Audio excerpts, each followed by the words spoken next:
पुराने समय की बात है। एक राज्य में राजा विक्रम नाम का एक न्यायप्रिय और पराक्रमी शासक हुआ करता था। वह अपनी प्रजा से बहुत प्यार करता था और राज्य में कभी कोई अन्याय नहीं होने देता था।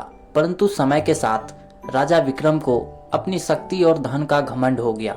अब उसे अपनी प्रजा की समस्याओं से कोई मतलब नहीं रह गया था। वह अपने महल में सुख सुविधाओं का आनंद लेता और जनता से दूर हो गया था। एक दिन राजमहल में एक महत्वपूर्ण सभा बुलाई गई। सभा में सभी दरबारी और मंत्री उपस्थित थे।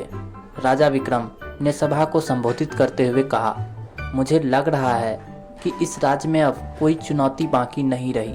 मैं सब कुछ जानता हूँ, सब कुछ समझता हूँ, कोई मुझे धोखा नहीं दे सकता।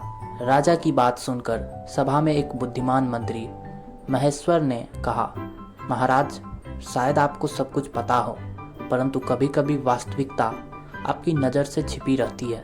आपकी प्रजा में अब असंतोष बढ़ता जा रहा है। आप स्वयं आ जाकर देखिए कि आपके राज्य में क्या हो रहा है।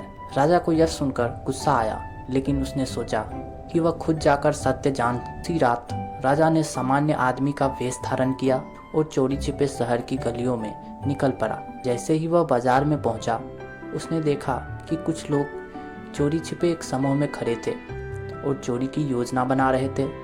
उसे देखकर लगा कि ये लोग उसकी प्रजा के हैं, परंतु उनके चेहरे पर गरीबी और हताश साफ झलक रही थी। राजा छिपकर उनकी बातें सुनने लगा। एक आदमी बोला, हमारी हालत इतनी खराब हो गई है कि अब हमें चोरी करनी पड़ेगी। राजा को हमारे दुख दर्द की कोई परवाह नहीं। अगर हम भूखों मर गए तो राजा को क्या फर्क पड़ेगा। यह सुनकर राजा को बहुत धक्का लगा। उसने सोचा, मैंने तो सोचा था कि मेरा राज्य सुखी है, लेकिन यहाँ तो लोग भूखे मरने पर मजबूर है।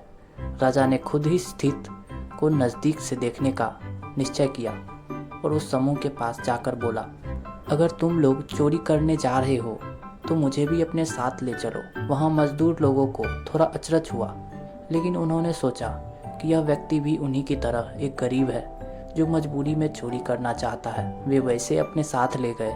उस रात राजा और उन लोगों के एक धनी व्यापारी के घर चोरी करने का निर्णय लिया। जैसे ही वे घर में घुसे, राजा ने देखा कि घर में बहुत सारा सोना और चांदी रखा हुआ था। उसने चोरी का सामान उठाया, लेकिन तभी व्यापारी जाग गया और चोर और शोर मचाने लगा। राजा और बाकी चोर भाग खड़े हुए। अगले दिन दरबार में व्यापारियों ने शिकायत की कि उनके घर चोरी हो गई है। राजा विक्रम ने अपनी महल में उस चोरी का सामान छिपा रखा था। उसने तुरंत मंत्री महेश्वर को बुलाया और पूरी रात की घटना बताई। राजा ने कहा, मैंने समझ लिया है कि मेरे राज्य में लोग किस कारण से चोरी कर उतर आए हैं। यह मेरी जिम्मेदारी थी कि मैं उनकी समस्याओं को समझता और हल करता, परंतु मैंने अपनी प्रजा से मुंह मोड़ लिया। मंत्री ने मुस्कुराते हुए कहा, महाराज, यही सच्चाई है। जब राजा स्वयं प्रजा की स्थिति को नहीं देखता तो अन्याय और असंतोष पनपने लगता है। राजा विक्रम ने उसी दिन सभा बुलाकर प्रजा की भलाई के लिए कई महत्वपूर्ण घोषणाएं की। उसने कारों में कटौती की, गरीबों के लिए भोजन और रोजगार की व्यवस्था की और यह सुनिश्चित किया किसी को भी भूखा ना सोना पड़े।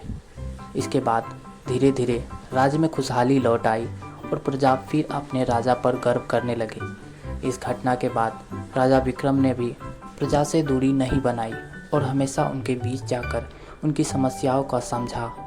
उन्होंने यह भी सीखा कि केवल शक्ति और धन से राज्य नहीं चलता, बल्कि न्याय और करुणा से ही सही मायनों में राज्य का विकास होता है। शिक्षा, राजा या नेता को अपनी प्रजा के सुख दुख को समझना चाहिए, अन्यथा